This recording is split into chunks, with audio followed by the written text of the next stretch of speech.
After waking up with a jolt, the girl laid in bed for a few seconds longer. Reaching over to switch on her bedside lamp, she tried to remember exactly what had stolen her sweet slumber away. When she couldn't, the brunette swung her legs over the side of the bed and heaved herself up. Checking the time on her phone, she snorted when she saw it was midnight, the witching hour. Knowing that sleep would only evade her, she left her bedroom for the kitchen, a good cup of coffee on her mind. As she passed by her front door, a chill spread like liquid fire down her spine. It's only winter, she told herself, focusing again on the coffee plan. Measuring out scoops, water, and preparing her cup kept her occupied, but as the dark liquid boiled, she had nothing left to keep her mind from wandering off. The chill returned, and she couldn't help but glance behind her to the front door. It stood there innocently enough, just like always. The deadbolt was still in place, and she could see nothing amiss with it. Turning back to her coffee, she did her best to forget about the feeling. With her cup in hand, she started back towards the bedroom. As she walked by the front door, she decided that a quick glance at the peephole would help calm her restless mind. The chill worsened with each step she took towards the door and further away from the safety and warmth of her blankets. She pressed her empty hand against the cold metal door and took a deep breath before leading her eye to the peephole.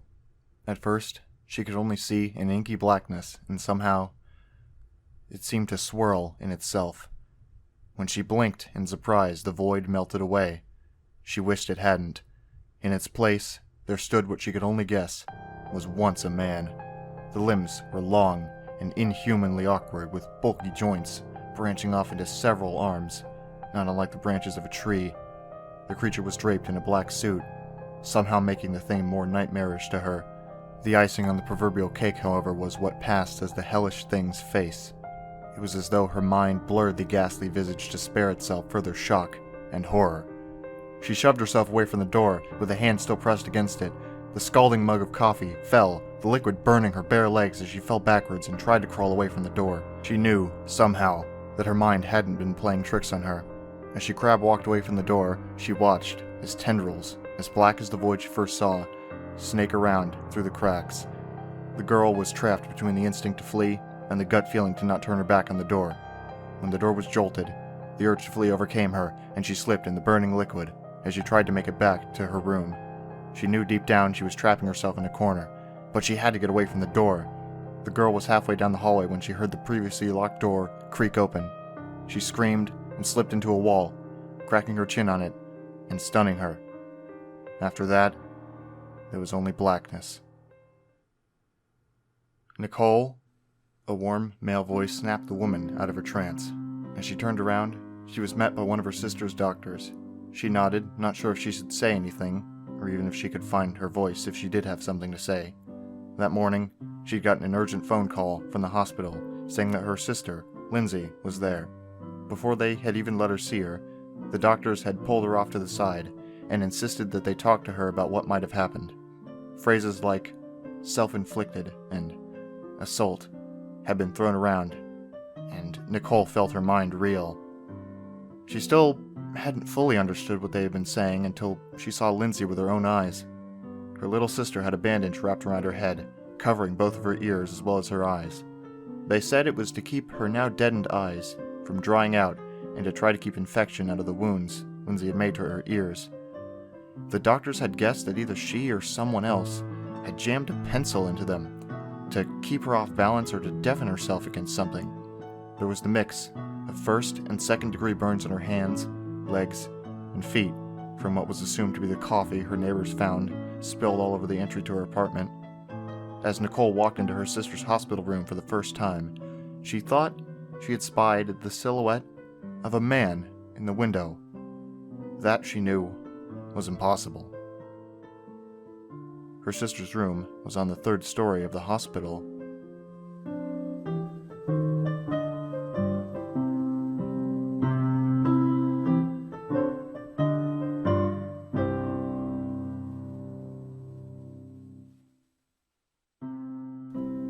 The following is a short-lived research project on Slenderman. There are woodcuts dated back to the 16th century in Germany, featuring a tall and disfigured man with only white spheres where his eyes should be. They called him Der Grossmann, or the Tall Man. He was a fairy who lived in the Black Forest. Bad children who crept into the woods at night would be chased by this slender man, and he wouldn't leave them alone until he caught them, or the child told the parents what he or she had done. Even then, there's this chilling account from an old journal dating around 1702, translated from German, so some words may be inaccurate. My child, my Lars, is gone. Taken from his bed. The only thing that we found was a scrap of black clothing. It feels like cotton, but it is softer and thicker. Lars came into my bedroom yesterday, screaming at the top of his lungs that the angel is outside. I asked him what he was talking about, and he told me some nonsense fairy story about Der Grossmann. He said that he went into the groves by our village and found one of my cows dead, hanging from a tree. I thought nothing of it at first, but now he's gone. We must find Lars, and my family must leave before we are killed. I'm sorry, my son. I should have listened. May God forgive me. Another one, but this is actually from a book. So once the Slender Man began popping up in this thread, I could have sworn something seemed familiar about it. I'm an amateur folklorist, so I had a few source books lying around. It took me a while, but I finally found something in W.K. McNeill's Ghost Stories of the American South. Most of the tales collected are transcripts of recordings other folklorists made, but McNeill compiles them and offers notes. A really handy book. Anyway, this particular story appears in the book's 7th section, Other Supernatural Creatures. Quote, Well, I'll tell you. When I was younger, a cousin of mine came to live with us. He was older than me and my sisters, maybe 16 or 17, and we was the only folks he had left in the world, really. He was the awfulest liar you'd ever know. Anything he'd tell you was a lie. Almost. I liked him all right. We slept in a loft during the summer because it was cooler up there, me and him, and in the winters we slept on the floor closer to the stove. My sisters had their own room. So, one night, my cousin wakes me up by punching me in the shoulder, and it's summer, so we're up in the loft, and my first thought when he wakes me up is to just push him out, because I'm not happy at being waked up, you know?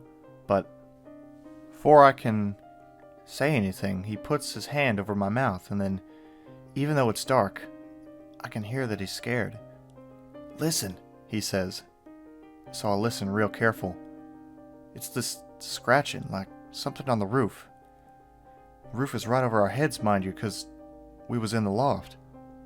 I was a trifle rattled, but I wasn't having none of it. So, I says to him, it's just some raccoon or a cat. No, says John. I heard it before I waked you up.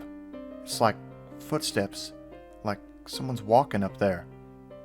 I wasn't taking no truck with that. I told you he was the awfulest liar, so went back to sleep. But the next day my cousin tried to tell Pop about it, and Pop wasn't having no truck with it either.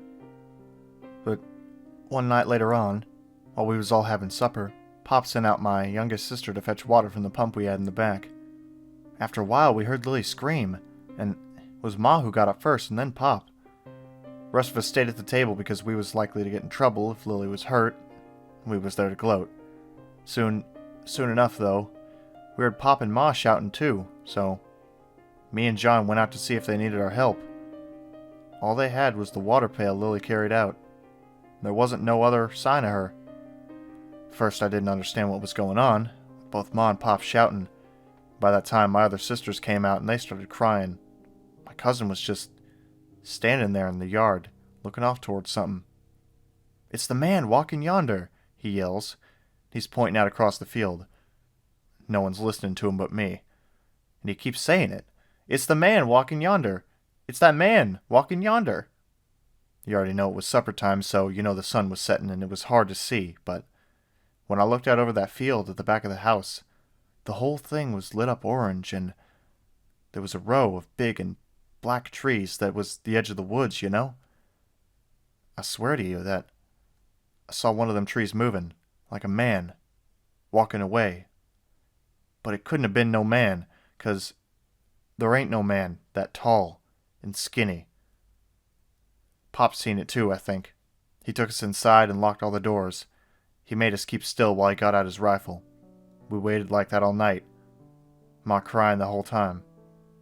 When the sun came up, we took a wagon into town and told folks what had happened, though, as I recall, nothing much came of it. John ran off a few weeks later and we got a new house, closer to the mill where Pop worked. I still can't manage to look at trees during sunset, though. Especially not on windy days when they all move back and forth. Like a man walking away. From what I've read so far, and based on various internet memes, and other sites debating this Slender Man, he operates on the power of belief and feeds on fear. As for the operator symbol, for fear of my safety I won't write it or even draw it, there are many debates as to what it is and how it's connected to the Slender Man. Some say that when you're looking at him, Slender Man can teleport, so the operator symbol is a representation of him, bore into the minds of those haunted by him so that he can teleport to them wherever they are. Many say it represents his face, the circle being his head, and the X representing its featurelessness. One far-fetched theory states that it's a window he uses to peer into our world. And this is one of my favorite quotes. There's another way of looking at it. Perhaps it doesn't actually mean anything. You ascribe the meaning to it, since you are familiar with the mythos.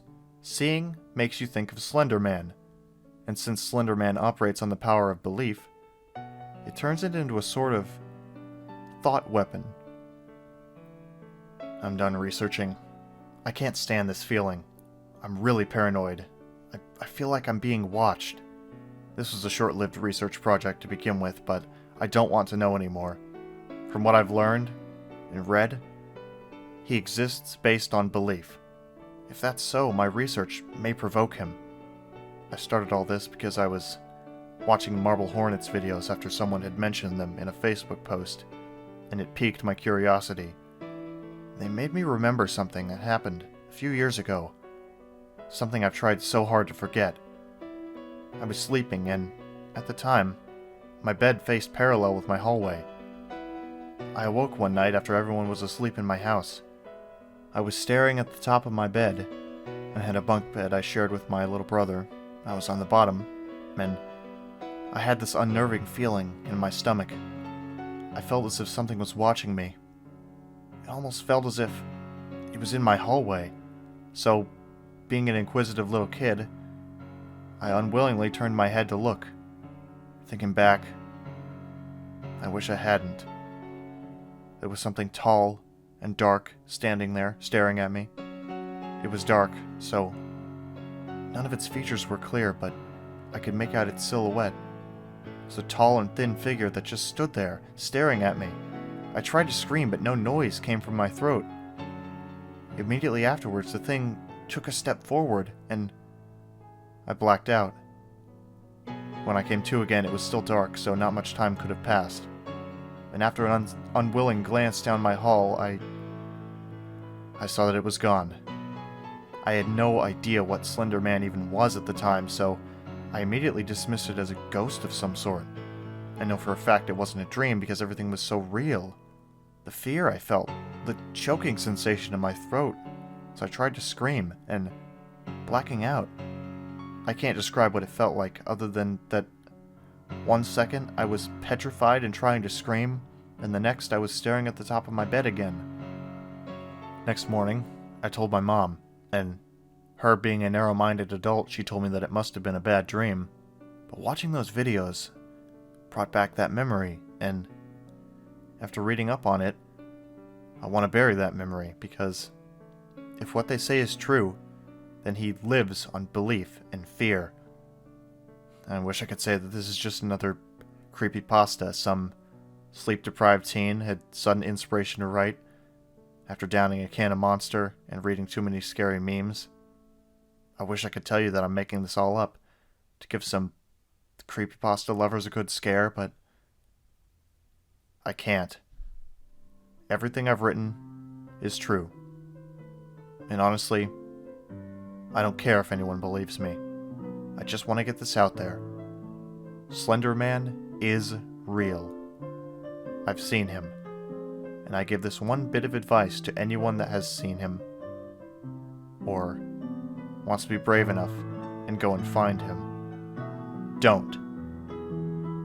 I got lucky because I was able to get rid of that memory and not think about it, but others may not be so lucky.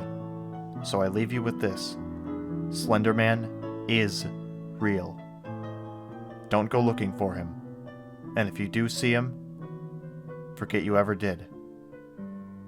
For those who stare into the abyss, eventually find the abyss staring back.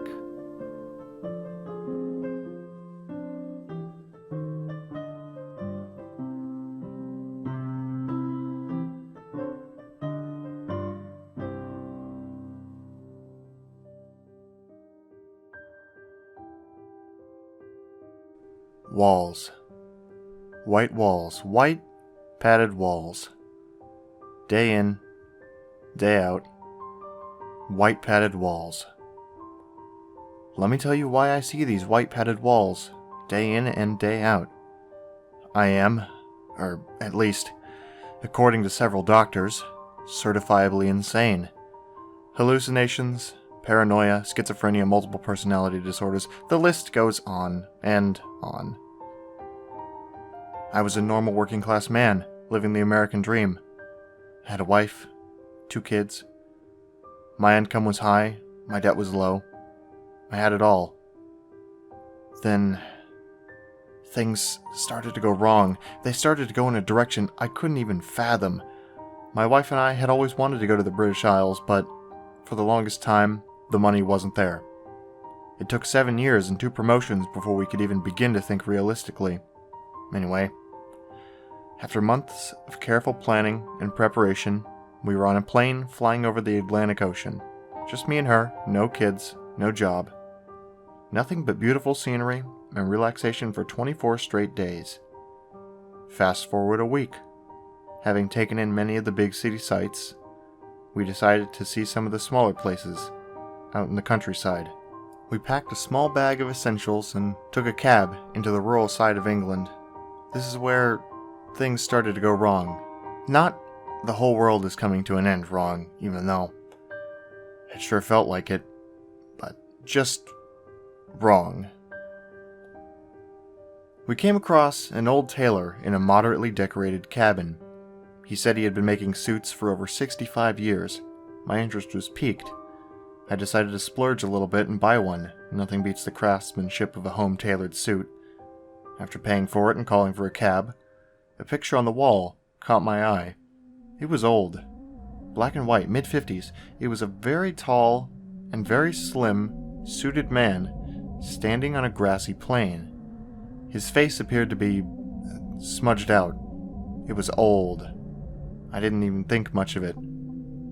Even so, something about this picture was unnerving. It gave me an odd vibe. It felt almost menacing. I inquired about the photo, but the old man refused to talk about it. That just added fuel to my mental fire. After this, days upon days had passed. My wife and I took in every sight, every castle, every grassy knoll we possibly could. But, alas, eventually we had to go home. Part of us wanted to stay, but we were exhausted. There was no way we could spend any longer there. Our flight back home was vague as we were both asleep most of the time. The drive back home was hazy. We just wanted to relax. As I pulled into the driveway, something was off. Something didn't feel right. I got the same feeling I had when I saw the picture inside the tailor's house. It was a feeling of dread and curiosity. I didn't want to continue, but my mind forced me to. I stepped out of my car, and when I stood onto the concrete, my legs suddenly gave out. I fell to the ground, onto my right hand, and found myself unable to force myself up. I must have been more tired than I thought. My wife helped me up and supported me up to the bedroom. I was going to be asleep for a very long time. Or so I thought. That night I was plagued by nightmares of the suited man on the grassy plain. It wasn't really a bad dream, as much as it was his presence haunting me in my subconscious. Just standing there, unnaturally tall, unnaturally thin, standing there without a face, without an identity, and no matter how hard I tried, his face never focused. It was as though the picture had come alive in my thoughts, but remained unchanged. This went on until I had been abruptly woken up by the sound of a lamp smashing. I raced down 2 flights of stairs leading from the bedroom to the living room.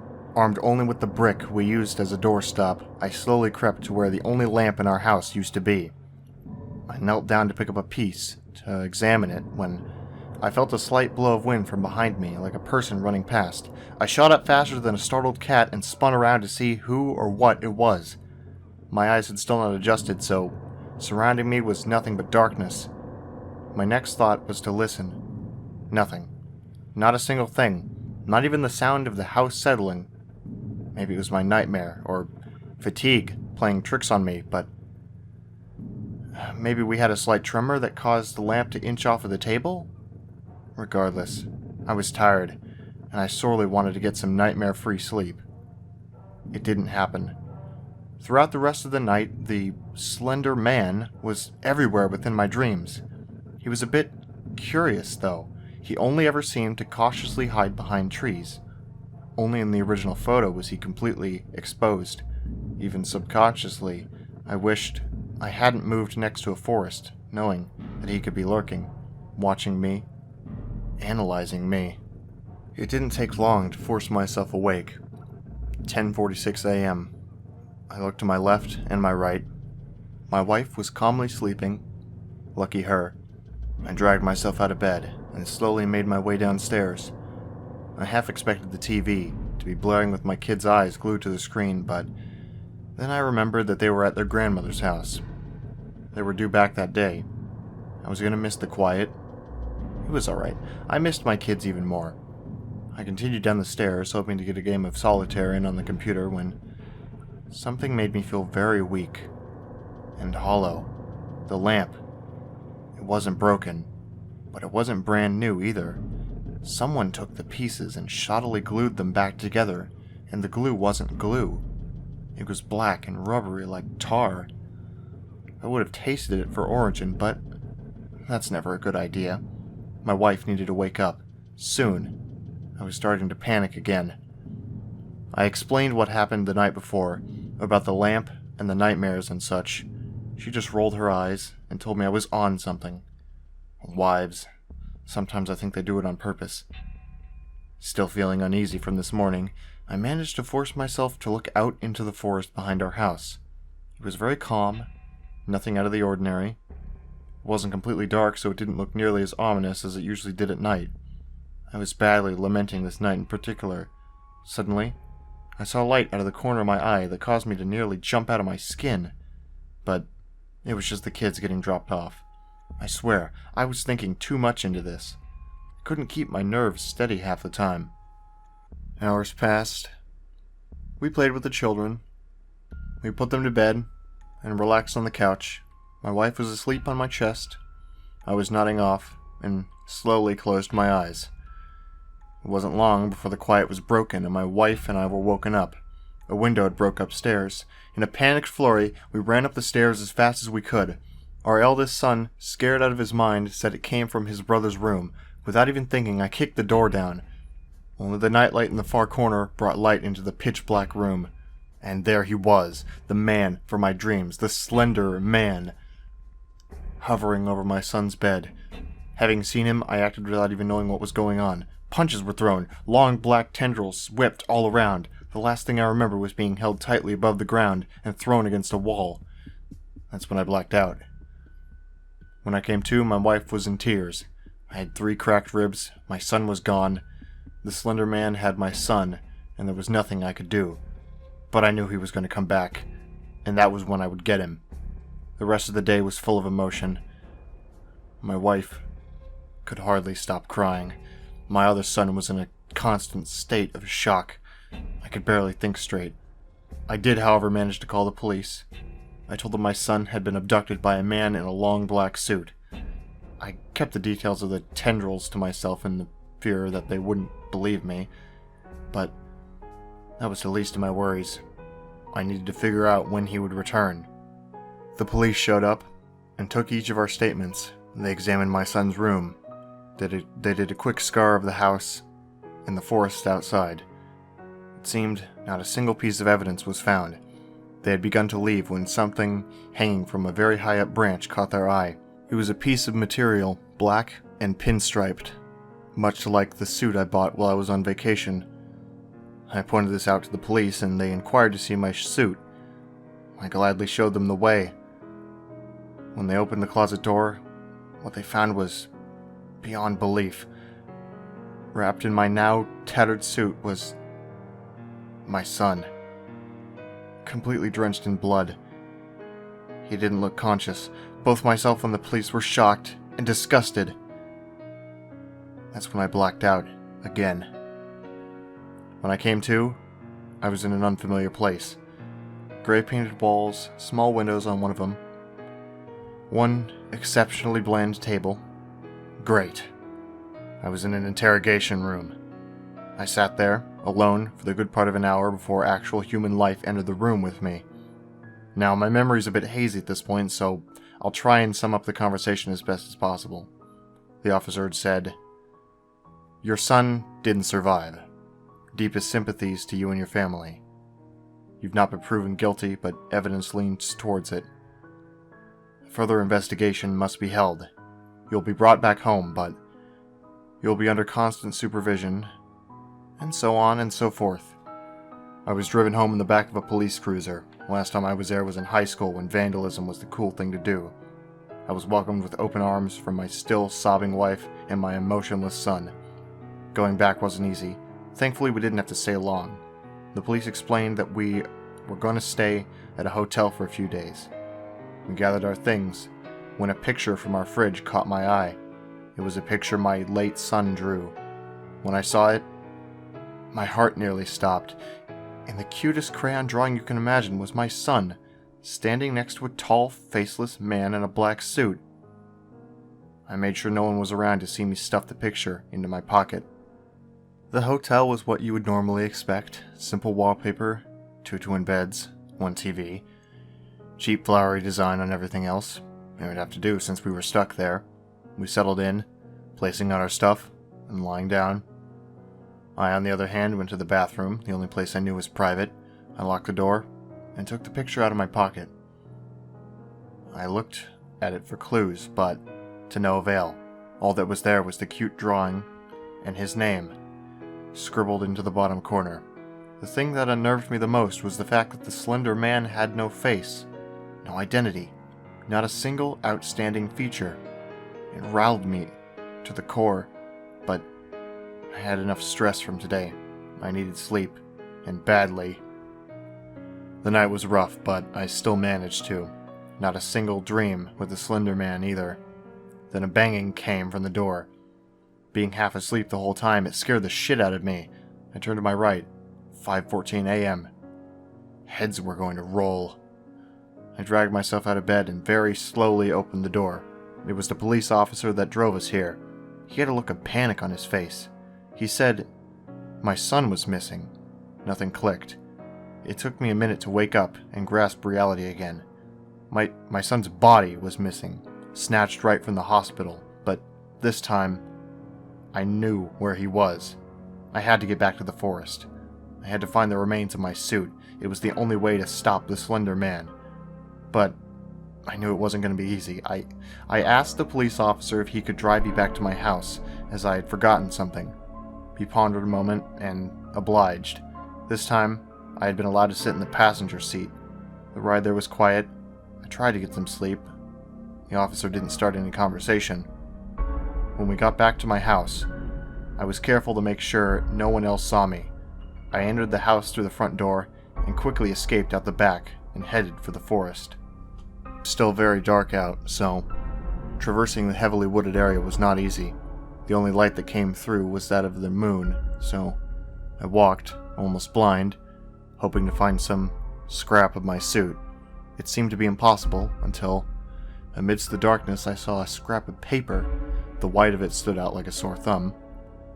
I leaned down to pick it up, and when I turned it around, what I saw completely horrified me. It was another drawing by my son, with both him and this slender man, but this one was different. There were 3 other people, a boy the same height as him, an older-looking girl, and another boy as big as the girl. Then it dawned on me. It was us, my family. My son drew us in with the Slender Man. Then I saw a beam of light. It was the police officer. I ran up to him and showed him the picture. I explained that my family was in great danger, and all he told me was that there was nothing he could do. He said we should go back to the car, and we would go back to the hotel. A million thoughts ran through my head. Should I concede? Should I resist? What I did next is peanuts compared to what was about to unfold, but I didn't know, and looking back, I didn't want to. I gave in to the police officer's request and began to head back to the car. While he had his back to me, I picked up a fair 6 stone and brought it down upon his head. He staggered a bit and fell to the ground. I took his car keys off him and ran towards the car. It was still dark. I needed to get back to the hotel. I screeched to an immediate halt in the hotel parking lot and ran towards the door where we were staying. I swung open the door to behold the one thing I was trying to prevent. Amidst all the blood that painted the room were 3 bodies making a circle around this slender man. He turned and looked at me. His hollow, non-existent eyes stared deep into me, emotions that I had never felt before, emotions without names filled my brain and body. It was like he was making me feel everything he ever had, and with an outstretched hand, he said only one thing that would be burned into the back of my mind forever. Help me. Sirens came from behind me. I turned around to see the police cruisers pull into the parking lot and watched them get out. Using car doors as shields with their guns aimed at me, I raised my hands above my head. I slowly looked behind to see the slender man fade to nothing, leaving only a tattered suit in a heap on the floor. He killed my family. My life would never be the same, and yet something told me I was never going to see him again. I would never be able to exact revenge, even if I figured out how. Everything up until the white padded walls isn't exactly clear to me. I've been told that after they saw me at the hotel with my DNA on the suit, I was made the primary culprit. After they arrested me and subjected me to numerous tests, to which they got nothing more than unintelligible noises, I was submitted to this place. The white padded walls. The same white padded walls I see all day, every day. No one will know. No one will know what happened to me, or to my family. The emotions that were broadcasted to me caused me to lose my ability of speech. Now all I can do is write and draw. I write out the emotions that the slender man felt. I drew the things he has seen. They are what keep me here. I am a victim of another man's emotion. Sometimes I feel like I've become him. Like we are the same thing. Like we're the same being. That day,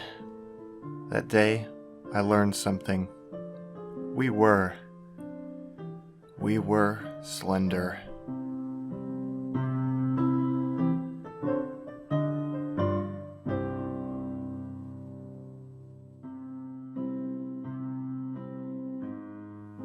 I once lived a normal life. I was a groundskeeper at a local cemetery. It wasn't the best job, but hey, it paid the bills. I lived alone in an apartment complex that stood about a mile from the cemetery in which I worked. I would spend my time writing short stories about my boring life and the days I spent at the cemetery. When I worked, it was usually during the afternoon, into twilight hours. I never would have worked at night. It was always the same routine. Show up at the cemetery, gather my tools, go out to pick up trash and tidy up gravestones until it started to get dark, then go home and do whatever. Nothing special. This routine continued for 1.5 years, ever since the day I got the job. Not once did I ever run into anything spooky, like you'd see in a cheesy horror movie. There were never any black cats or curses, and certainly no zombies crawling out of the ground to eat my brains. However, there was one day that would change my life forever. The day I saw him, or rather, it. The day I saw the Slender Man. It started off like any other day. I walked to the cemetery, got my tools, and headed out to pick up the trash. But something felt different that day. It was hard to explain, but I felt as though I was being watched. I would constantly look around nervously, only to find that there was nothing around. The only sounds I heard were birds chirping in the trees and the occasional car that passed by. So, I spent the entire day on edge, something in the back of my mind telling me that there was something else with me in that cemetery. At the end of my shift, as I head back to put my tools away for the night, I noticed that the birds were gone, and there were no cars passing by anymore. Everything was eerily quiet. Just then, I saw what appeared to be a man standing about 100 feet from me. From what I could see, he was abnormally tall and wore black suit jacket with white shirt and black tie. Because it was beginning to get dark, I couldn't see his face very well, so I couldn't tell if he was anyone familiar. I called out to him, but he didn't move. He just stood there, like a statue. I began to walk towards him, accidentally dropping my tools along the way. I bent down to pick them up, and when I looked to where the man was, he was gone. There was no sign of him anywhere.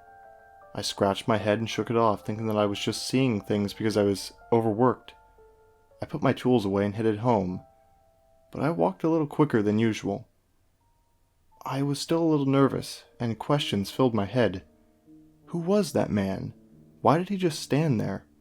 How did he disappear so quickly? Was he real or just a figment of my imagination? That night, I barely slept at all. It was my thoughts that caused my insomnia.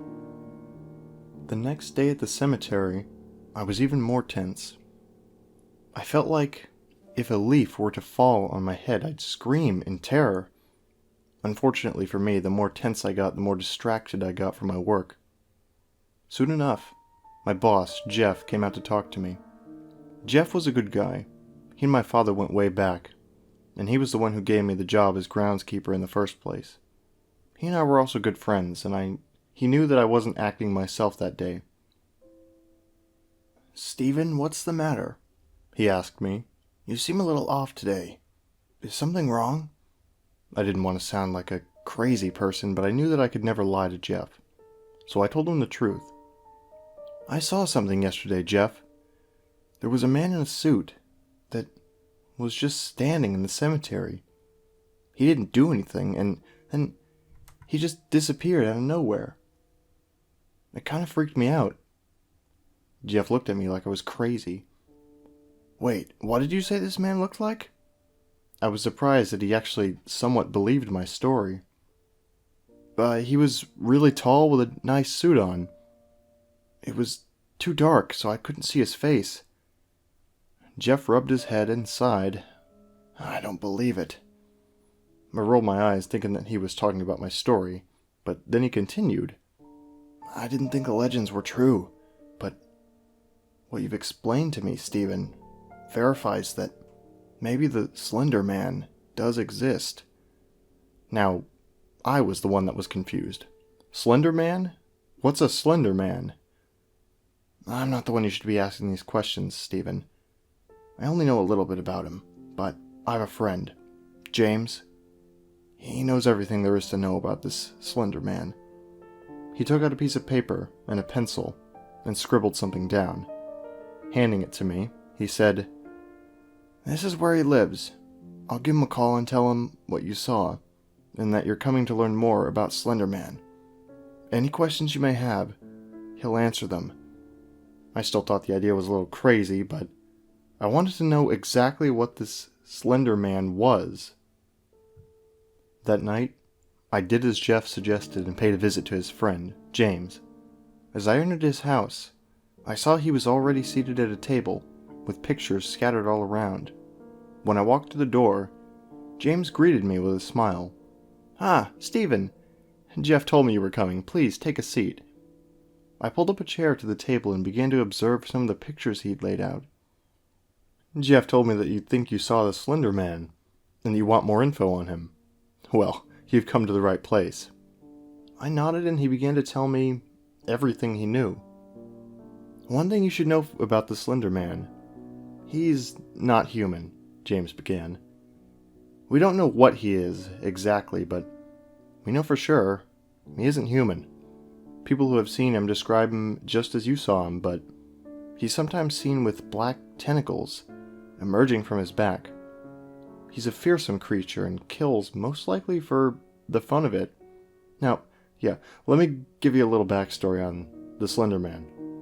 One of the first recorded instances of him was back in the mid-1500s in Germany. A woodcut artist by the name of Hans Freckenberg created a piece that displayed a creature that looks not unlike the Slender Man. It was discovered in Hallsberg Castle in 1883. Here's what it looks like. He slid one of the pictures over to me, one that depicted a knight dueling with a strange, humanoid creature with multiple arms and legs. James continued.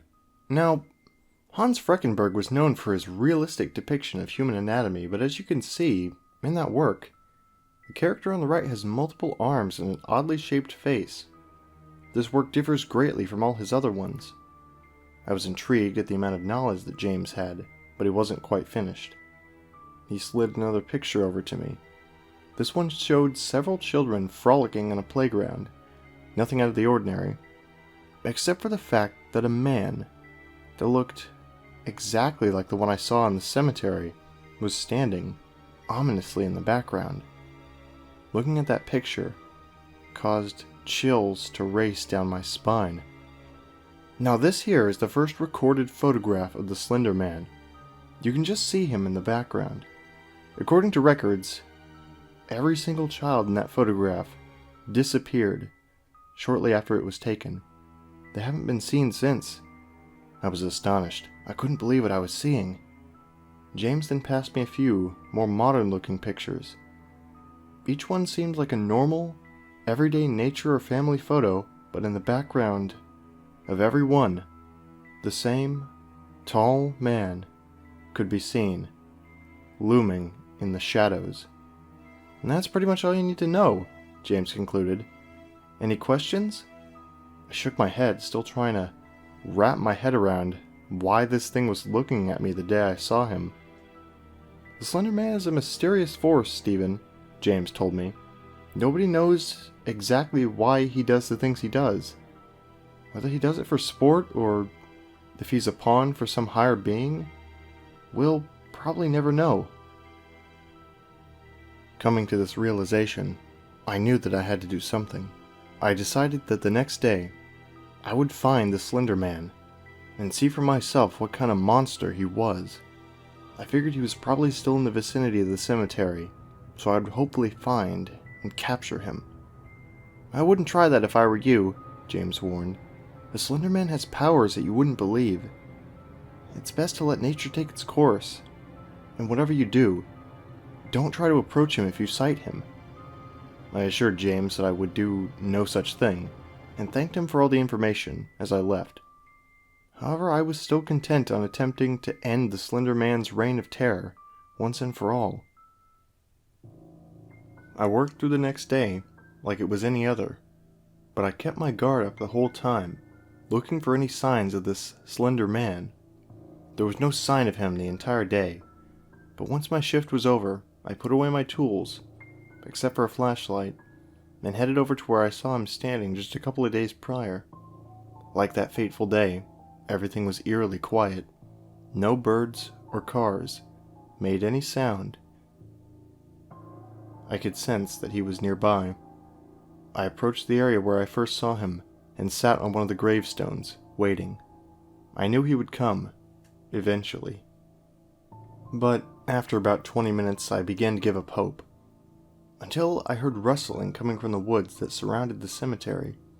It was beginning to get darker, and I got a little nervous. I had never been in that area when it was dark before. It was almost pitch black now, and I only had the full moon and my flashlight for light. I gathered up some confidence and walked into the woods, my flashlight shining through the darkness. I followed the rustling sound through the woods, and it began to get louder and louder. It grew closer and closer, and my heart began to race. Sweat formed on my brow, and my hands shook as I tried to hold the flashlight steady.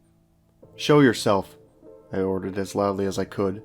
Suddenly, from out of the brush of the woods, came a squirrel.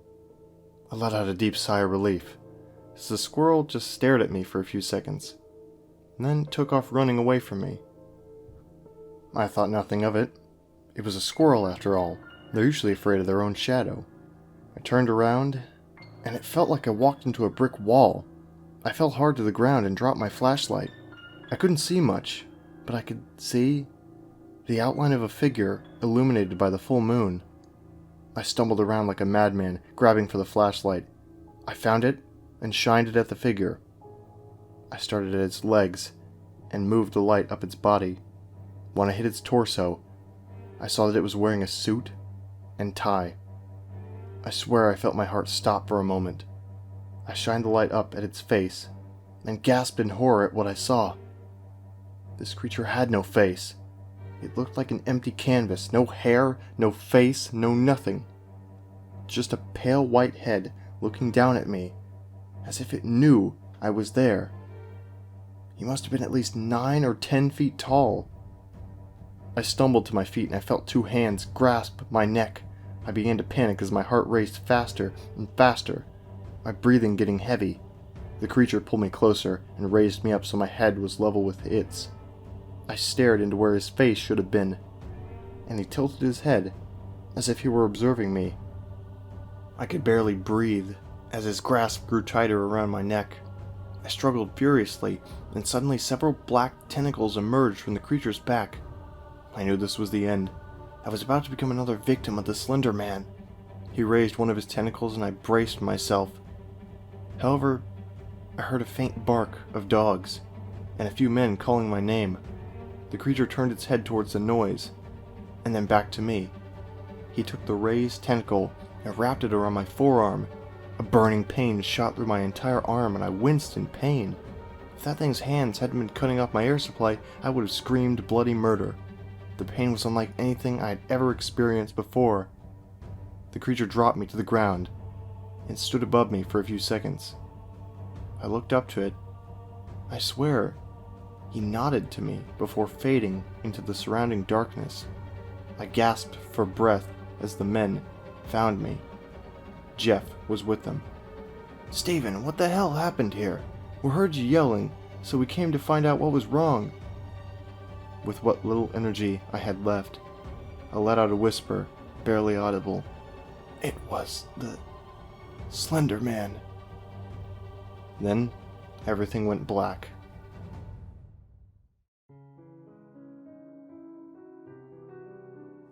When I awoke, I found myself in a hospital bed, my neck and forearm still in pain.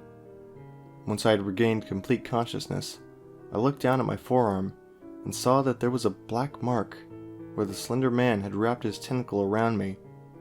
I stared at it for a few minutes, trying to contemplate why it had spared my life and left me with just a black mark. Before I had a chance to think any more, Jeff and James came into my room, Jeff carrying my laptop. "How are you feeling, Steve?" Jeff asked me. Still in a little bit of pain," I replied. "Doctors say I should be out in a couple of days. Maybe even tomorrow." "I warned you not to approach him." James shook his head. I figured he would be a little upset with me. I know. I really wish I had listened to you. I apologized. He put his hand on my shoulder in comfort. It's alright. I know how you feel. You wanted to get an up-close and personal view of the Slender Man. Who wouldn't? I'm just surprised he let you live. I was just as surprised. Had it not been for the men calling my name, I probably wouldn't have gotten so lucky. Soon later, Jeff handed me my laptop. Why'd you bring this? I asked him. Because you need to tell your story, he replied. The story about how you met and survived the Slender Man. I'm sure a lot of people are going to want to hear about it. But who's to say anyone will believe it? I asked skeptically. James smiled and put his hand on my shoulder. Stephen, for every skeptic, there is a believer. I'm sure someone out there will believe it. Hell, maybe there's someone who's had an experience just like yours. Now get some rest before you start writing. You'll need it. The two started to walk away until I called to them. Hey guys, why do you think you left me with this?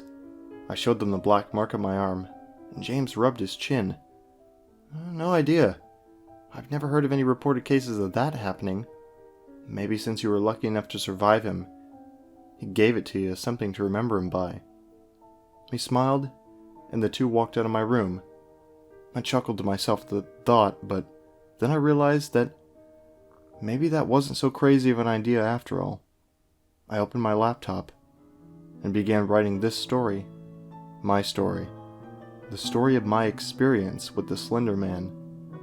If I learned anything from that ordeal, it's that we may never know who or what the Slender Man is exactly, and where he's going to show up next.